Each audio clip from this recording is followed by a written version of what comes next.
Hey, what's going on guys? Today I'm going to be making a tier list of all of the most popular keyboards and mouses that people usually use for Geometry Dash. Now the reason I'm doing this is because I believe I have an extensive knowledge on the topic. I've owned many mice and keyboards in the past, as well as I've tried out many mice and keyboards for the game. So I'm going to be giving you my thoughts and opinions on the topic and be reviewing all of them in the process. So the first one we've got here is the Thermaltake Iris. So this was popularized by like Dolphy and stuff. He used to use this back in the day when he beat levels like Tartarus and stuff like that. And I'm pretty sure players like Yandis also used it when he beat Tartarus. And this was when Tartarus was like freshly top 1, of course. Dolphy was the verifier of the level. It was very popular among the Russian community. Now I actually got my hands on one of these mice a few years ago. I don't think you can buy them anymore, but I still have mine and I use it to beat quite a few demons such as Firewall by Heinz. Now the positives of this mouse is it has a nice feel to it, it's nice to play with and it feels nice in the palm of your hand. But the downsides are doing things like straight fly and controlled ship and wave gameplay can be tricky. Now the delay is minimal, so doing things like timings aren't a problem, but certain things to do with non-linear game modes such as wave, ship and robot, they can be a little bit more challenging because it feels a bit heavy. Now another problem I did have with the mouse was the fact that it had quite a large gap between the actual button and where the mouse bottomed out. There was at least a 1.5 millimeter gap between the sections. Now for all of these reasons put together, I'm going to have to put this mouse in the C tier. Doesn't mean it's necessarily a bad mouse, but it definitely means there are better options out there. Next on our list is the Logitech G502. Now I'm aware that there's multiple versions of this mouse. Personally, I have owned both the Proteus Spectrum and the G502 Hero. I'm not sure what the differences are with the newer models. I'm quite sure with the newer models that the input delay is even less than on this mouse. For a very long time, this G502 Hero was my main input device. But as of more recently, I purchased both a Razer Huntsman V2, which we'll be reviewing later, and also a Seiyu Device 03C, which we'll also be getting onto later. But this is a very solid mouse. It's got a nice click feel. It's very easy to do things like controlled wave spams and straight fly and controlled ship gameplay. And it also has a very nice feel to the clicks with a minimal gap between the top of the click and the bottoming out. Now this mouse has been used by so many Geometry Dash players, probably every professional player you know at some point has used this mouse. To name just a few popular players, we can name players like Nepesta, Doggy, Technical.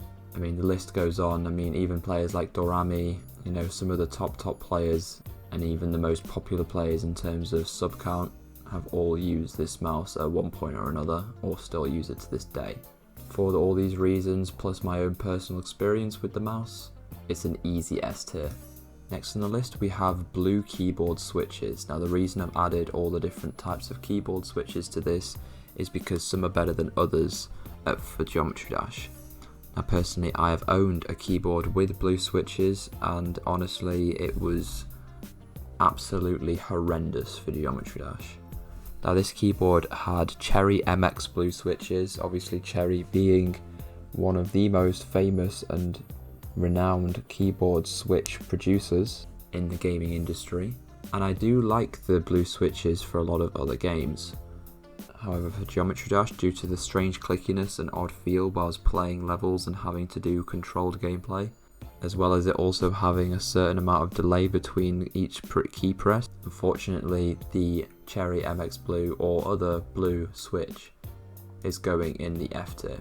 Next on our list is the Razer Viper, another mouse that I have personally owned and still use to this day, but mainly used for FPS games. Now I actually have the Razer Viper Ultimate, which is the wireless edition of the mouse.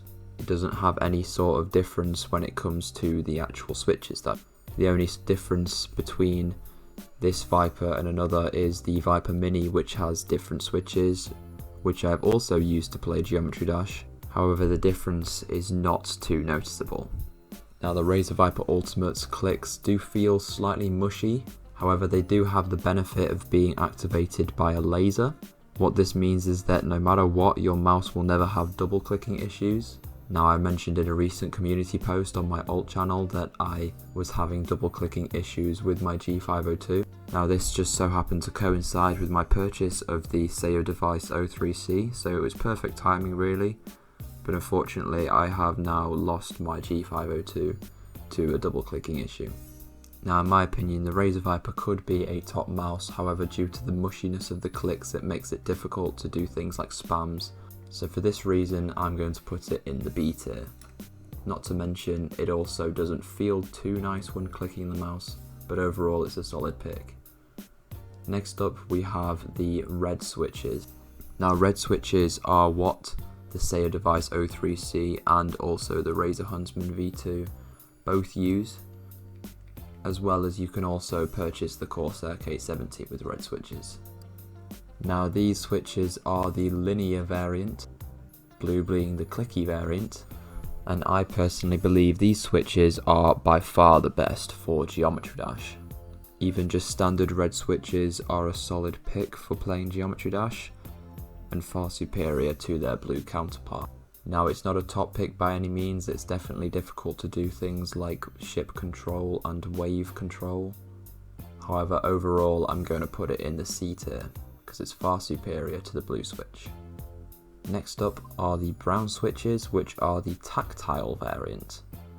Now, for those wondering, there are only 3 variants of keyboard switches: clicky, tactile and linear. Tactile switches I have also used to play Geometry Dash. Now, they are definitely superior to the blue switches, however I can't rate them as highly as the red switches, and for this reason they're going in the D tier. Next on my list we have the Logitech G903, which can also be referred to as its older brother, the Logitech G900. I have owned both of these mouses in the past, and I still currently own a Logitech G900. I didn't notice a difference when playing with either of these mice from one to the other, and also the fact that they both come wireless makes no difference on the input delay either. Now, many top players such as Sonix have used this mouse in the past, and it's definitely a top pick of mine. I used this mouse for well over a year, and I have a good amount of experience using this mouse. Now, the actual click feels a lot nicer than any other mouse I've put on this list so far. However, in aspects such as controlled wave and ship gameplay, this mouse lacks in comparison to the G502, so for that reason I'm putting it in the A tier. Next on our list is the Razer Basilisk V3 or V2. Both of these mouses use the exact same buttons and switches, which are very similar to the ones used in the Razer Viper. The shape of this mouse is very similar to that of the G502. And whilst recording this video, there is currently a Razer Basilisk V3 in my hand. Now, for Geometry Dash, I would strongly recommend that you stay away from this mouse. It's a very nice mouse when it comes to browsing or making things like artwork, or maybe playing other games that are specialised for this style of mouse, but I have no favour for this mouse when it comes to Geometry Dash. While it's perfectly fine at doing things like timings, if you'd like to do things like controlled ship and wave gameplay, this mouse is absolutely horrendous. Now, there are definitely worse mice out there, but for these reasons I'm going to put this mouse in the C tier. It's definitely worse than the Thermaltake Iris, however it's not as bad as the brown switches. Next on our list we have the Corsair K70. Now, the reason this keyboard is so popular among professional players such as Zoink is because of the accuracy of each keystroke held within the keyboard. The keyboard feels very nice and smooth to play with, and it feels like you have very firm control over your inputs. This is definitely a solid pick for GD if your preferred method is keyboards, and for these reasons I'm putting this in the A tier. Next on our list is the Razer Huntsman V2. Now, I personally own this keyboard, and I can honestly say it is the best keyboard I've ever played Geometry Dash with. Now, the reason for that is the choice of switches that Razer has. Razer make their own switches, and similarly to the Basilisk and the Viper, they use optomechanical switches, which means they are powered by a laser, and it ensures accuracy upon every keystroke. Now, I have struggled very slightly to do things such as wave control and ship control, However, this is definitely a solid pick for everyone when it comes to Geometry Dash and also other games. And for this reason, I'm placing it in the A tier above the Corsair K70.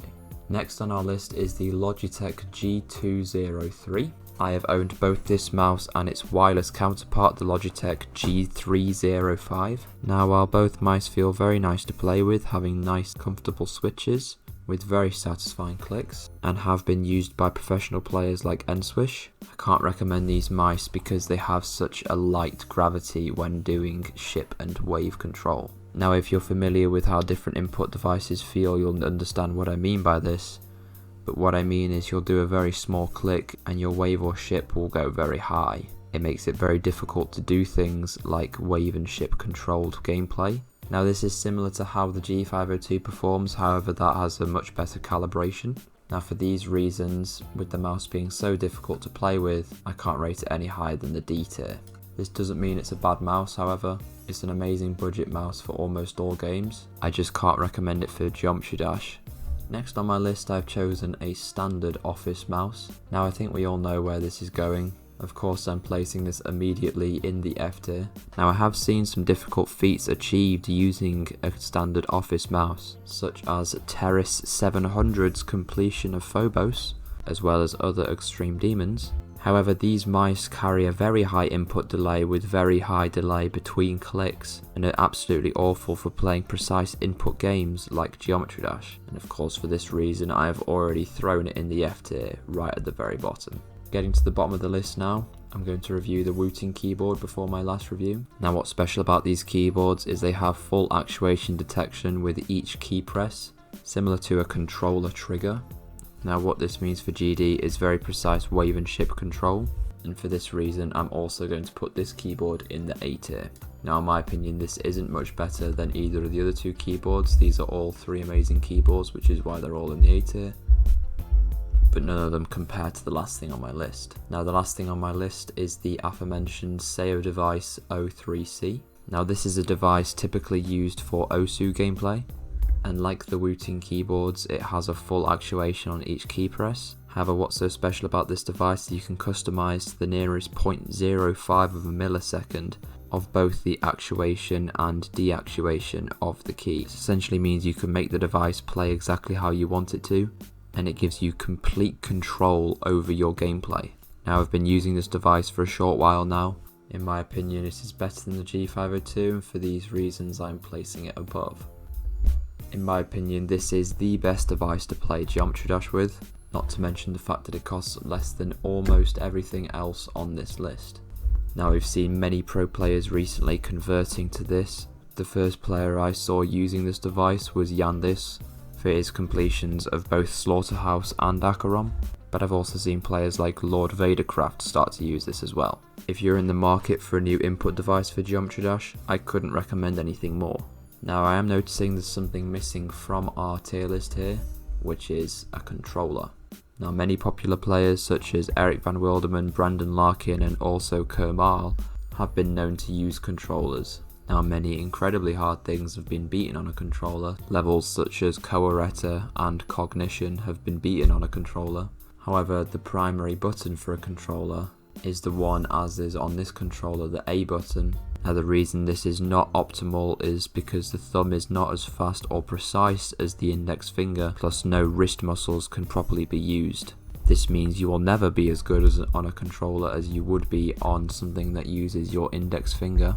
And if I was putting it on this list, I would put it in the D tier.